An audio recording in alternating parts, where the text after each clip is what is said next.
ഈ ബാങ്ക് വിളിക്കപ്പെടാത്ത ഏതെങ്കിലും ഒരു സെക്കൻഡ് എവിടെയെങ്കിലും ഉണ്ടോ? ഇവിടെ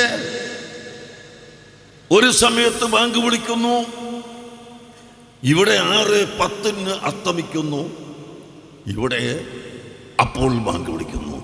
മറ്റൊരു സ്ഥലത്ത് 6:10 കഴിഞ്ഞൊരു സെക്കൻഡ് അങ്ങോട്ട് കഴിഞ്ഞിട്ട് അസ്തമിക്കുന്നു, അവിടെ അപ്പോൾ ബാങ്ക് വിളിക്കുന്നു. അങ്ങനെ ലോകത്തിൻ്റെ കറക്കം, സൂര്യാസ്തമാനത്തിൻ്റെ കറക്കം അനുസരിച്ച് എല്ലാ സമയത്തും നേരം വെളുക്കുകയും അസ്തമിക്കുകയും ആണ്. എപ്പോഴും സൂര്യൻ ഉദിക്കുകയും സൂര്യൻ അസ്തമിക്കുകയുമാണ്. എപ്പോഴും നിസ്കാരത്തിൻ്റെ ടൈം കടക്കുകയും പോവുകയുമാണ്. എപ്പോഴും ബാങ്ക് വിളിക്കപ്പെടുകയാണ്. അങ്ങനെ നോക്കിയാൽ അഷ്ഹദു അന്ന മുഹമ്മദർ റസൂലുള്ളാഹ് എന്ന് പറയും.